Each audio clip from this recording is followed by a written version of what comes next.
Hi there, my name is Sarah and I'm a homeschooling mom to 4 kiddos from the ages of 9 to 2, and I am so excited to share with you today my top 5 tips for new homeschooling families. If you are just thinking about homeschooling, this is a great video for you, but especially if you have just jumped in and you're like, what in the world have I gotten myself into? And you need some encouragement, this is the place for you. So I'm so glad you're here, so excited that you're on this homeschooling journey, and I'm excited to share my experiences and anything that we have found to be helpful with you. So let's dive on in. Number 1, it is not as complicated as it looks from the outside. Think about it. Anything you've done in your life, anything that's brand new to you, it's intimidating at first, right? It's scary when you don't know what you're doing. Once you get into something and you learn it and you figure it out, you have that hindsight and you go, wow, this was not as hard as I thought it was going to be, right? We've all had experiences like that. And that's exactly how homeschooling is too. So try to see your apprehension objectively and know that once you get into it, get your hands dirty, you will feel right at home. See what I did there? You do not have to be a certified teacher. You don't even have to be a college grad, because curriculums really do all the heavy lifting for you, especially if you get a video-based curriculum. One thing that made me super nervous is getting into the more complex subjects, the higher grades. But honestly, there are tutors out there. And then if you feel like, well, that's an expensive option, there are YouTube videos that explain virtually anything. I feel like you can find anything you need to on the web nowadays. So just know that it's not going to be solely up to you and your knowledge to teach your child. There are tons of other resources that you can pull from. Trust me, I never wanted to be a teacher, and it was very intimidating to start this process. But as I've gotten into it, I've been really relieved by how much the curriculum teaches them for me. I'm really just reading it to them. Or this year especially, we've picked curriculums that are video-based, so they have someone teaching them. So there are plenty of options out there that make it way easier on the parent than you might think. Number 2, remember that things come in seasons. So if you feel like things are really tough right now, just know it will not always be this way.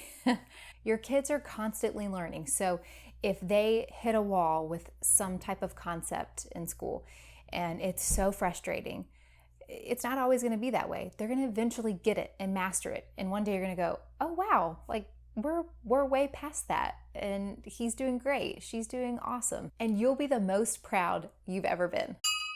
And your kids are constantly growing and maturing. So if there are behavioral issues that you're worried about or that are causing problems right now, remember that they will eventually grow past those and they won't be those same issues anymore. Just keep being diligent in your discipline and in your encouragement for them to do the right thing, and you will eventually see the fruits of your effort as time goes on.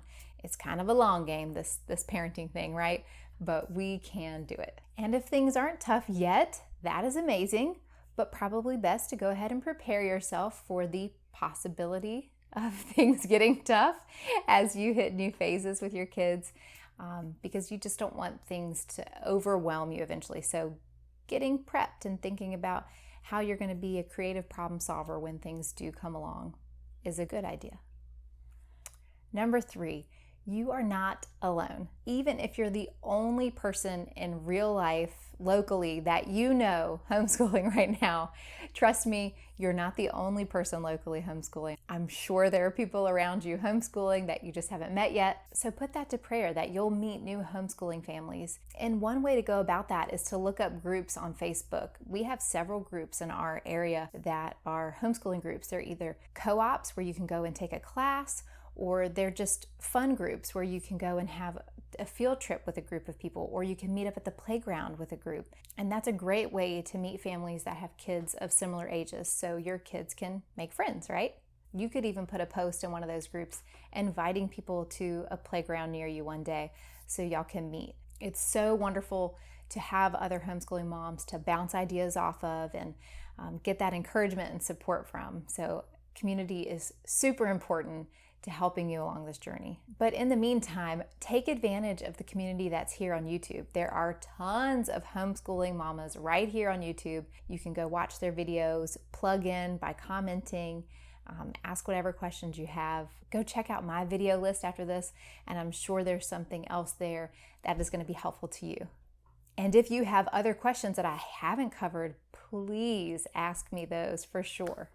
Number 4, be content with the space that you have for school right now. So if you don't have a particular room to do homeschooling in, if you're just doing it at the kitchen table, don't let that discourage you. I have a video that I'll put in the description box below that has some tips on how to manage doing school that way so that your house doesn't feel like it's taken over by school stuff. But if you would like to have a special school space, start making goals for how you can achieve that future space. For instance, one of my friends moved 2 of her kids into the same room and used the other room for their schoolroom. That's a great way to do it. We started out at our kitchen table, then we moved to our playroom and did it at that table, and then we changed our whole playroom up and made it into a schoolroom. And so now we do have that school space, which I've yet to decorate. That is next on my goal list to do.